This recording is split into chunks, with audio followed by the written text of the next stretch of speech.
Any moms relate to that, right? All right. Well, again, happy Mother's Day. Again, we love you, moms, and so thankful for you. And being that it is Mother's Day weekend, and we're kind of continuing this series of Freedom Reign, I thought it might be nice to kind of share a motherhood story as we talk about really what it is to be free from discontentment.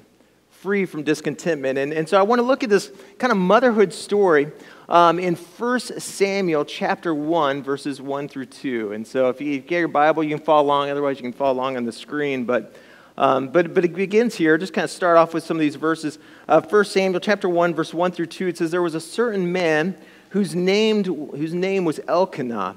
He had two wives. Two wives. Now, anytime a biblical story starts off with a guy had two wives, you know there's going to be a little bit of drama here.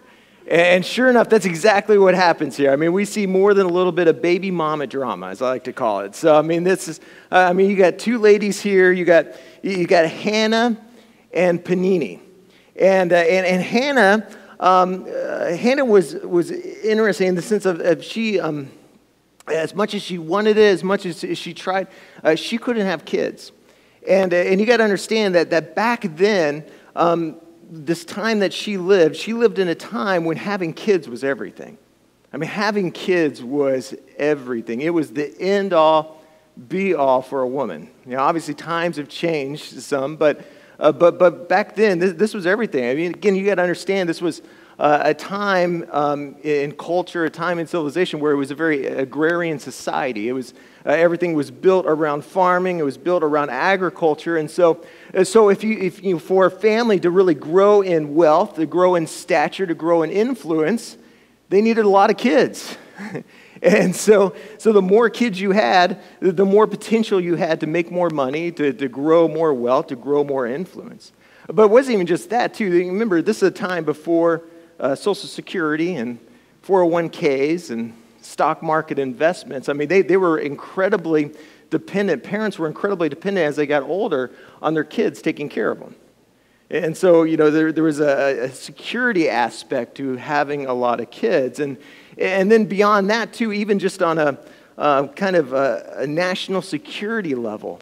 Again, Israel was really just in the process. I mean, this was, kind of an infant people, kind of mobile, and they really needed a lot of people to fill the ranks for safety and security as a nation. And so having kids and having a lot of them, man, that was seen for a lady, that was everything. Again, it was everything. And it was also, symbolic, like the more kids you had, it was connected to God's blessing in your life. So I mean, again, so if you had, 15, 20 kids, in that society, they saw you, they equated you as being incredibly blessed by God, incredibly favored by God. And which, on the surface, you're like, well, that's great. That sounds really good. The problem is that they also saw the reverse as well. If you didn't have kids, if you didn't have a child, then somehow you weren't blessed, but you were actually cursed. And so you can start to see, some of the tension here in the story that's mounting. Again, Hannah is a lady who can't have kids in a time where having kids was everything. And this story, kind of takes, as the reading, as the original readers would have heard this, you got to understand, too, about this story, is that it would have come across very controversial, even a little bit scandalous. And what makes it controversial, maybe even scandalous, maybe even a little heretical when they first heard this, was not for some of the reasons we think, not for the two wives bit, but actually what made it controversial was actually found in their names. Again, you got to understand, Hannah's name literally came from the Hebrew root word, hain, which means favor, grace, or blessing. Favor, grace, or blessing. Now, Peninnah's name in Hebrew meant something totally different. It meant, burnt striped toast. Okay, actually, I don't know if it meant burnt striped toast, but yeah, anyone had a panini? My goodness, like no one's had a panini, I don't think so. But just checking to see if you're listening here. So Hannah, again, her name means blessed, but panini, we don't really know what her name means, but I'm just going with burnt striped toast. So burnt stripe sandwich, right? I think someone finally got the panini sandwich bit. But here's the thing, and here's why I share this, is that, again, why this would have been a controversial story. When they first would have heard it, it would have kind of taken some of the original hearers by surprise, taken them back some. Because if you were to stand these two ladies next to each other, Hannah, the blessed one, and Peninnah, the burnt one, you figured that they would have had two very different outcomes for their life. You would have figured one, Hannah, being named blessed, would have experienced this blessed life of tons of kids, because again, that was how they saw God's blessing. If you were being blessed by God as a woman, that meant that you had tons and tons of kids. And they would have figured the opposite for Peninnah. But as the story goes on, when we see the minivan rolling up with about 20 kids in it, who comes out of the driver's seat? It's not Hannah, it's Peninnah. Peninnah, the burnt one, not the blessed one, the burnt one. She comes out with the best mom, and she's got little Johnny and little Jake. She's bringing them back from baseball practice. And again, this would have been really would have just turned and really rocked the world of the original hearers, because what it was, it kind of created this paradox. I mean, here in Hannah, you see this woman who is blessed but is also barren, who's blessed but feels broken, who's blessed but feels empty. It's this paradox. And it's this paradox, actually, I want us to unpack tonight. This paradox of what do you and I do when we feel blessed but? Anyone ever felt blessed, but why do I feel the total opposite of that? I'm blessed, but my marriage isn't going the way I thought it was going to go. I'm blessed, but right now I'm in between jobs. I'm blessed, but my kids are driving me crazy, and I can't figure out how to get control of it. I'm blessed, but I'm blessed. I did this paradox of when our Heavenly Father calls you and me blessed and chosen and loved and cherished. And yet when I look around at my life, my circumstances, I feel anything and everything but that.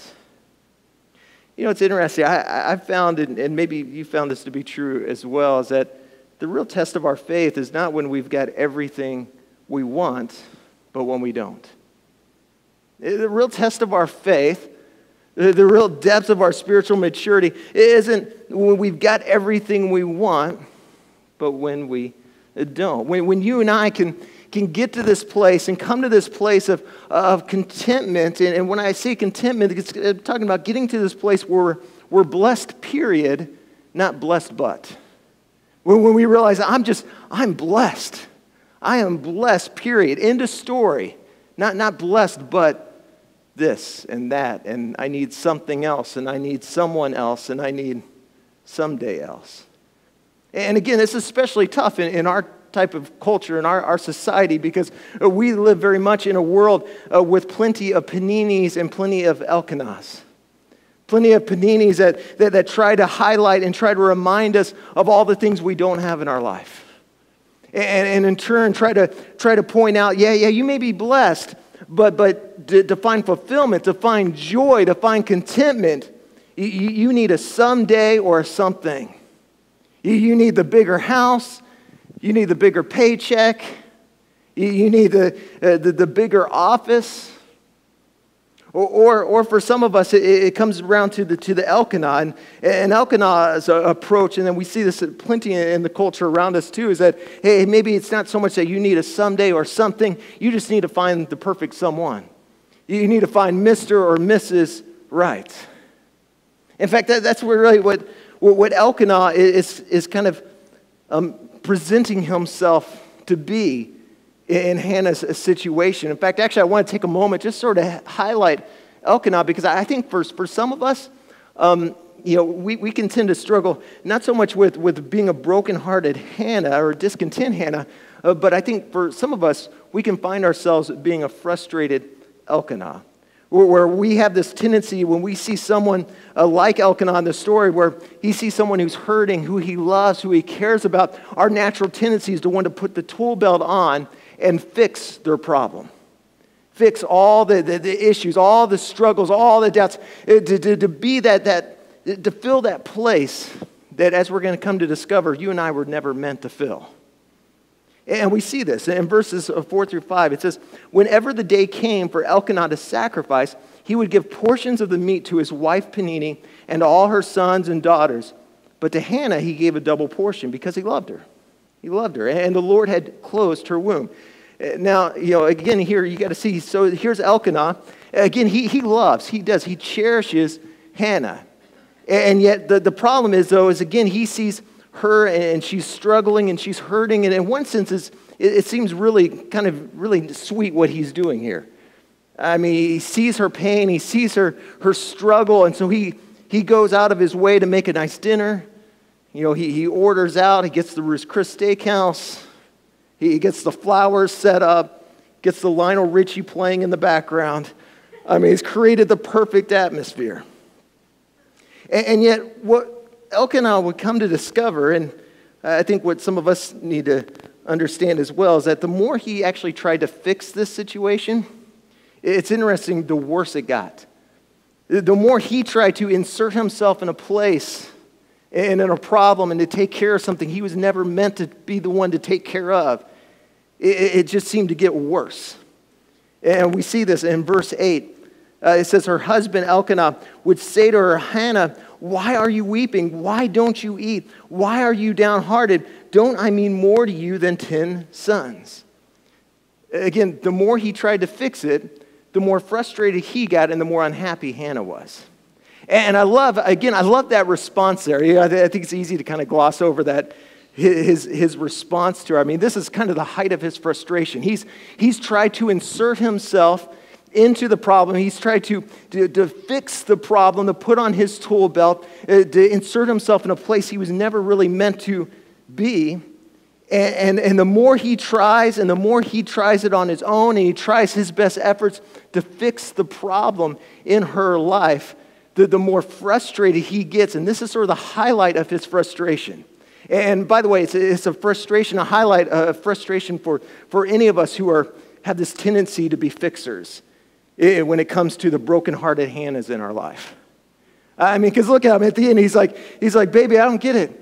Like I bought you a house, I bought you the brand new minivan, I got you the steak you like from Ruth's Chris Steakhouse, I got you your favorite DVD, your favorite movie, I did this and I did that for you, and by the way, I mean, who cares? So you don't have 10 kids, you've got me. Like classic guy, right? I mean, like baby, you might not have all that stuff, but you got me, aren't I enough, right? And I love that response, not just for the humor of it, though, but the truth. And I think truth that has the ability to set some frustrated fixers free.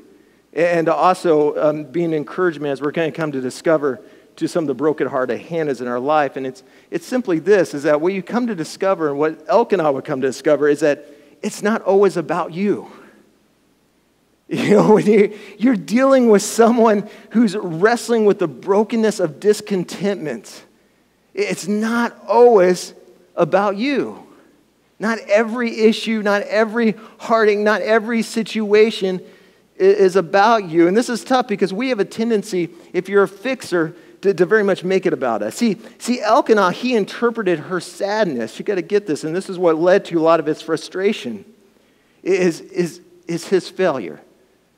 Because he saw in this woman that he loved, he's like, man, I've tried everything. I've given her this. I've done this for her. I've worked the extra hours to provide for her. And yet no matter how much he tried and how much he did, it was never enough. And he interpreted that as his failure.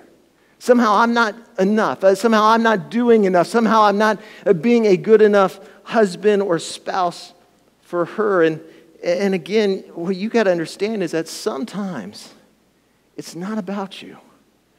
Sometimes it's not about you. I've come to discover this with my wife, is that there's some times when Holly is not like a ball of positivity or a ball of joy. And I think especially in our early years of marriage, I used to always attribute that to be some failure on my part. Like somehow I wasn't doing enough, somehow I wasn't working hard enough to try to meet this need or meet that need. And yet I've come to discover that sometimes the reason she's not so joyful, or the reason she's not so, this ball of positivity and enthusiasm, is because she's just tired. Or she doesn't feel good. Again, it doesn't have anything to do with me, but so often what leads to the frustration of a fixer is again, we try to do this and do that, and we try to insert ourselves and to be something for that brokenhearted Hannah that we were never meant to be. And as a result, it leads to frustration for the Elkanah, it leads to frustration for the Hannah as well. In fact, I think if Hannah really could have, in fact, I think what Hannah was really trying to get across to Elkanah through kind of her response or lack thereof was this reminder that, listen, you don't get it, Elkanah. I'm not looking for you to fix my problem. I'm not looking for you to answer all my questions. Because the reality is you can bring me all the steak in the world. You can make all the nicest arrangements and dinners that you can think of. But look, you can't fix a baby problem with more steak. And listen, some of you also get saying you can't fix every situation in a person's life with just more of you. That's what she was trying to get across, I think, in a lot of ways to Elkanah is again, Elkanah thought that the answer to her problem, the answer to her discontentments, the answer to her pain was just more of him. Him putting on the tool belt. Him showing up. Him doing a little bit more and putting a little more effort into it. And listen, if you can relate to being a frustrated fixer at all, listen, I believe God has a word for you tonight. There's something that God really wants to speak into you that I believe is going to set some of you free from your frustration of being a fixer. For every mom who's looking at a child that you can't get through to and you're going, what's wrong? Don't you appreciate all I've done for you? Why won't you listen to me? I'm your mom. Why don't you take my advice? It's like, well, she's 14. That's why. She's demon-possessed at 14. There's the demon possession of Bieberism. I don't know what you call it, but I mean, that's why she's not listening. Listen, God told me to tell all the frustrated fixers out there tonight is that he wanted me to tell you that he wants his job back. He wants his job back. Quit trying to fix something you were never meant to fix. Quit trying to insert yourself in a place you were never meant to insert yourself in. And don't get me wrong, I'm not saying that you're never the problem, right? that there's not some issues and some things that might lend itself to their frustration or lend itself to their hurt or pain. I'm not saying that at all. But what I'm saying is, well, I'm not saying you're never the problem. You're not always the solution either. You're not always the solution either. Admittedly, I'm a terrible fixer. I'm a really lousy fixer. In fact, I realized this. I think where it became most glaring that I'm not the handiest guy in the world was when I was a youth pastor, and I remember it was one of the first work days I had at church. And so I put on my tool belt and I'm ready to go. And I think about an hour into it, we get there and they just told me, hey, why don't you just go home? Why don't you just leave the tools here? We'll take care of it. You just stick to the stuff you're good at, Bible, whatever youth pastor does in the week, but we'll take it from here. And it was kind of that first eye-opening experience that I'm not very good at this fixing thing. All right, I'm not much of a fixer. I try. I like to believe I could end up on one of those HGTV programs, but I'm a terrible fixer. In fact, my wife has come to understand this as well. I mean, she knows that again, while I like to believe I can be a fixer, the moment she sees me start to put the tool belt on, like she's on the phone calling for a professional, right? The moment I see that crack in the plumbing, I'm like, I think I can fix that. She's like, no. No, because she knows that if left to me trying to fix it, not only am I not going to fix it most likely, I'm going to create more damage and more hurt and more issues than if I just, we just called the professional right away, right?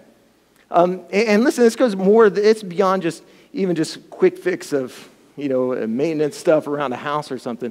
I remember when I first started ministry, I felt like I was just terrible at pastoral counseling. In fact, I felt like the more I tried to counsel people, like the more arguments I was creating and the more I was making a bigger mess than ever before. And I remember going to one of my kind of pastoral friends / mentor,